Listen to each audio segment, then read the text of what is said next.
இருக்கிறோம் என்பதை எதிராளிக்கு உங்கள் கண்கள் வெளிப்படுத்தும். So just develop a direct eye contact. This is the second tip. Third, generate energy within you. So please Manoj, this can come. இவர நம்ம meeting போறோம், நம்ம எல்லாம் ப்ரொஃபஷனலா இருக்கும். ஒரு சின்ன ஷேக்கர், ஒரு சின்ன ஷேக்கர்ல கூட the way how we show our energy.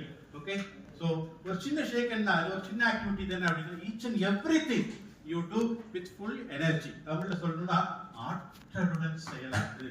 எது புதுசா நம்ம கத்துக்கிறதா இருந்தாலும் இன்ட்ரெஸ்டா, இது என்னுடைய growth and developmentக்கு யூஸ்ஃபுல்லா இருக்கும் அப்படின்னு நினைச்சு இன்ட்ரெஸ்டா கத்துக்கணும். எந்த காரியம் செஞ்சாலும் ஈடுபாடோட ஈடுபாடோடு செஞ்சு பாருங்க. இந்த இன்ட்ரெஸ்டும் இன்வால்வ்மெண்ட்டும் சேர்ந்து செய்யக்கூடிய எந்த காரியமா இருந்தாலும் அது சக்சஸ்ஃபுல்லா இருக்கும். So this is the third tip, generate energy within you.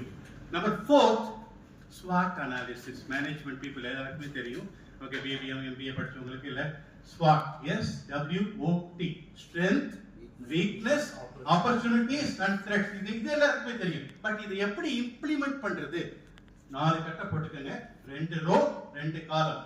SWOT. ஒவ்வொருத்தருக்குள்ளேயும் மாலாவா இருக்கட்டும் இல்ல பிரகாஷ் யாரா இருந்தாலும் ஒவ்வொருத்தருக்குள்ளேயும் நமக்குள்ள ஒரு ஸ்ட்ரென்த் இருக்கும். நம்மளுடைய ஸ்ட்ரென்த் என்ன? 2 பாயிண்ட் கண்டிப்பா எழுதலாம்.